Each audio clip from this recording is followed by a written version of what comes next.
Good morning বন্ধুরা, কেমন আছেন সবাই? সাহা সেশন ফ্যামিলির নতুন আরও একটি ব্লগে আমি আপনাদের সবাইকে স্বাগত জানাই।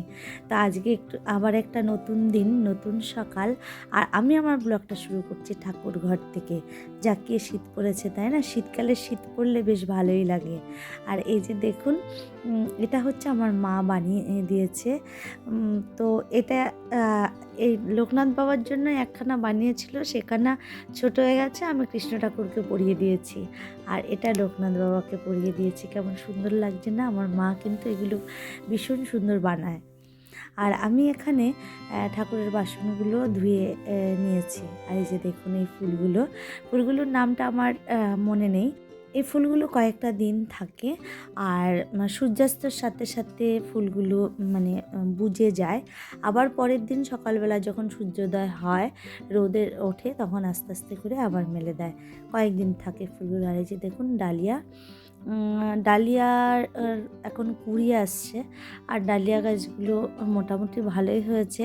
একটা একটা ফুল যেগুলো রাখবে, সেগুলোর পাশ থেকে যে ডালগুলো আছে সেগুলো ভেঙে দেবে, আর যেগুলো মানে বেশি রাখবে সেগুলো আর ভাঙবে না।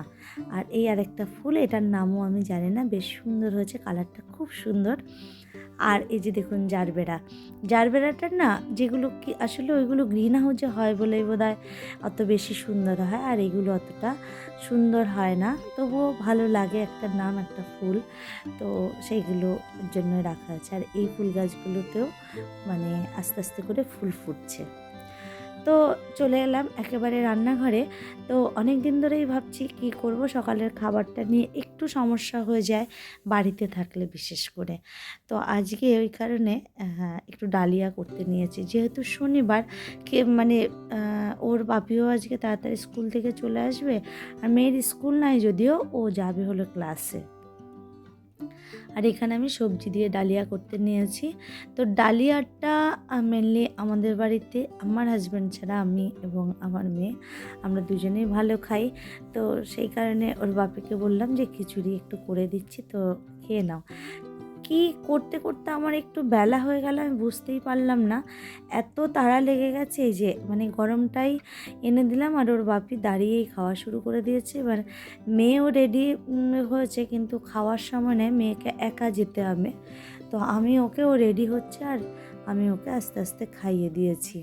এদিক থেকে আবার বিষয়টা হচ্ছে, আজকে আবার আমাকে একটুখানি যেতে হবে, কারণ মেয়ের ক্লাসমেটের মায়ের সাথে যাব, কিছু ওদের জিনিস কিনতে হবে সেইগুলো। তো যাই হোক, ওইগুলো কিনে দিয়ে ওর মা চলে গেছে, মানে আমার সেই বন্ধুটি। তা চলে যাওয়ার পরে আমি এখন একটুখানি অ্যাকচুয়ালি এসছি আমি আমার অন্য কতগুলো কাজ করব বলে, কিন্তু আমি এখানে এসে এইগুলো করলাম। চলে গেলাম পাশে মলে, জুতোটা মেনলি হচ্ছে জুতো সেলাই করতে এসেছিলাম। তো দোকানে নিয়ে গেছিলাম, বললো অনেক দিন টাইম লাগবে, তো আমি ভাবলাম ঠিক আছে, তাহলে নতুন জুতো যেহেতু, পাশে একটা দোকান রয়েছে, ওকে দিয়ে এসেছি। তো ও বললো যে দিদি আমার 30 থেকে 35 মিনিট টাইম লাগবে। তো আমি ভাবলাম এখানে পাশেই যখন মলটা রয়েছে, তো আমি একটুখানি ঘুরে আসি। ও মা, ঘুরতে গিয়ে আর কি, মলে ঘোরা মানেই তো নিজের পকেট ফাঁকা করা। তো যাই হোক, এখানে আসলাম, এসে মোটামুটি 2-3টে জিনিস আমি নিয়েও নিলাম। আর এখানে হচ্ছে এখন এই ব্ল্যাঙ্কেটগুলো আমাকে দেখাচ্ছে ওরা, তা আমি দেখছিলাম ব্ল্যাঙ্কেটগুলো। তো যাই হোক, অনেক কিছু নিলাম, অনেক কিছু বলতে আমার পকেট যতটুকু পারমিট করেছে আর কি। তো তার মধ্যেই জিনিসগুলো নিলাম, নিয়ে একদম পকেট ফাঁকা করে দিয়ে, এবার একদম পয়সা কম ছিল, এবার কি করব, হাজব্যান্ডকে ফোন করলাম যে তোমার কি ছুটি হয়েছে, যদি ছুটি হয়ে থাকে তাহলে তুমি একটুখানি আসো, আমাকে নিয়ে যাও। কী অবস্থা বলুন তো, এরকম করে কেউ কাজ করে নাকি? মাঝে মাঝে না আমি এই পাগলামোগুলো করি। তো যাই হোক, এবার ও এলো, তো আমার 2 হাতে 2টো ব্যাগ, কাঁধে একটা ব্যাগ, আমার যে কী সমস্যা হচ্ছিল বলে বোঝাতে পারবো না। আবার লাইন টপকে এই পাশটা আসতে হবে। তো যাই হোক, এই যে এই একটা মন্দির, এই মন্দিরে কালী ঠাকুরটা অন্য একদিন দেখাবো। ইনি হচ্ছে 2 হাতের কালী ঠাকুর। মানে বেশ জাগ্রত একটা মন্দির, এখানে আমি একবার পুজোও দিয়ে গেছিলাম যদিও। তো ঠাকুরকেও একটু প্রণাম করে নিলাম, নিয়ে একদম চলে এলাম বাড়িতে। তো বাড়িতে আসার পরে পরিস্থিতিটা কী হচ্ছে সেটা এবারে আপনারা একটু দেখুন।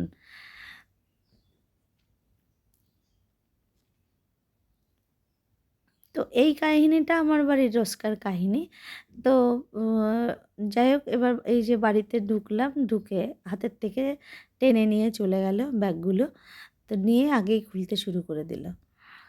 তো কী করবে বুঝে উঠতে পারছে না। যাই হোক, যেহেতু ঘরেই ছিল, আর এই যে খুলে নিয়েই এখন পছন্দ হয়নি, এটা এখানে এরকম কেন, ডিজাইন কেন, এইগুলো কিছুতেই পছন্দ হলো না।